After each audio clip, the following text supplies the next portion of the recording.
Hey girl, you feeling stressed? Feel like stress hormones might have hijacked your life, your sleep cycle, your waistline, and your sanity? Yet you can't quite drop your kids off with your parents for a month, you can't quit your job, and you don't really want to divorce your husband, then this YouTube's for you. I'm going to teach you how you can implement some quick, easy strategies to reset your stress hormones so that you can show up a better, happier, healthier person.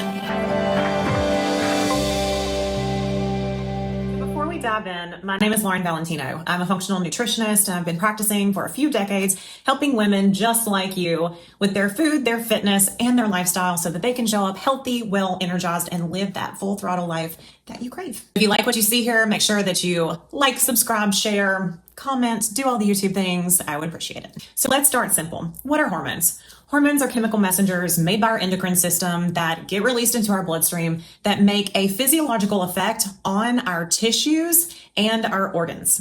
And I think that it's important to note that our bodies were not made for 2025. They weren't made for the massive to-do list, the things that come home from school, the demands, the social media, the keeping up, the just non-stop go, go, go. But if you can't just tap out of your life, then I'm going to teach you a few simple strategies for you to calm down those stress hormones and help them help you. So what are stress hormones? I feel like we've all heard of cortisol, but then we have epinephrine, norepinephrine, or adrenaline or noradrenaline. These three guys definitely hang out together. They're best friends. So if one of them comes out to play, the other ones do too.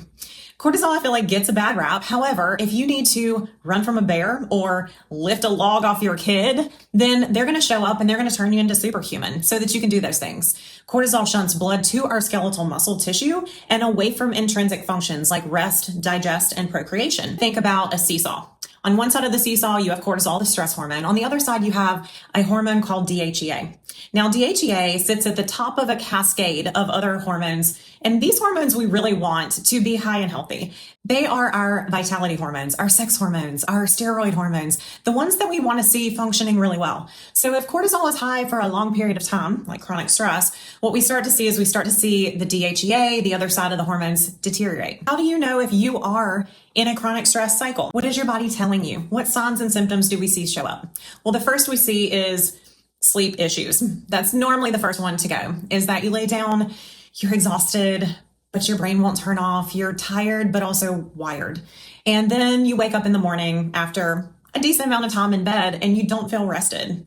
You go in to do your workouts and you just don't have that energy or motivation or zip zap. You get through it, but you get through it because of the caffeine that you slugged on the way there to make it happen.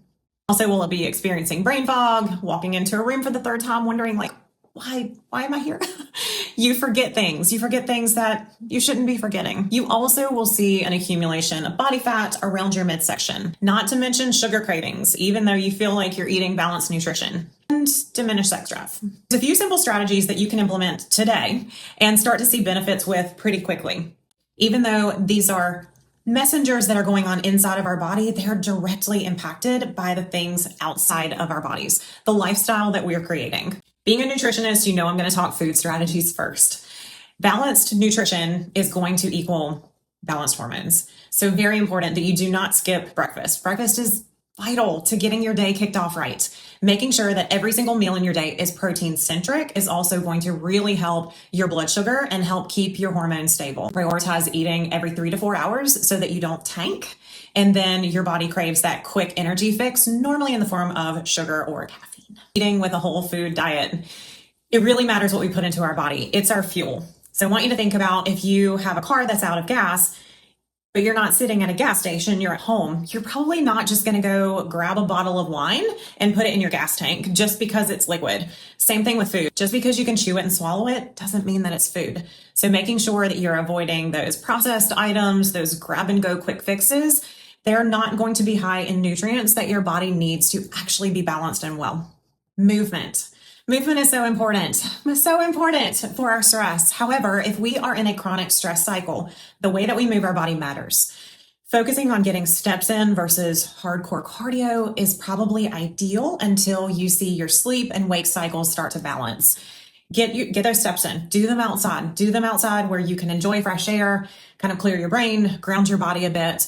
If you are showing up to high intensity workouts because you're chasing a body composition goal or something like that, it's probably not the time to lean into that style of training. Definitely weight train. Weight train is fantastic as long as you are not burying yourself in tons of reps and sets. Go in, move heavy weight, do it intentionally with good programming, and then leave the gym. Also, on days that you are exhausted, don't go train because you have it on your schedule. Listen to your body. If your body needs a break or doing something more calming like stretching or yoga, lean into that. We talked food, we've talked fitness. Now let's talk nervous system strategies. Ones that I implement for myself as a busy entrepreneur and mother and athlete. These have changed the way that I show up in everything that I do. I've been very intentional about screen time. When I wake up in the morning, I do not touch any electronic for the first 30 minutes. I like to program my brain and take a minute. Do what feels good to you. If you want to do positive affirmations or spend some time in prayer, just get your mind right to be playing offense with your day instead of constantly in defense. Next one is breathing. When we're stressed out, we hold our breath. And so diving into some breathing techniques can be really helpful. The two that I love the most are box breathing and Wim Hof. You can look both of those up. They're fairly easy to do and implement when you're feeling stressed. The next strategy that I offer to my clients are things like journaling or grounding, finding some time to just dump your thoughts somewhere safe. Put your feet on the earth. Sounds a little woo-woo, but it works. It really actually works.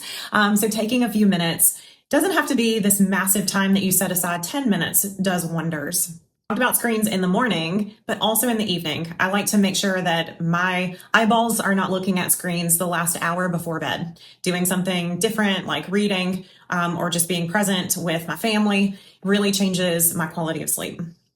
The last thing to remember is that rest and recovery is a strategy. It's not something that you have to earn. It's something that you deserve. So making sure that you understand that your body heals and your body resets, not when you're doing more, but when you're allowing that space for calmness and recovery.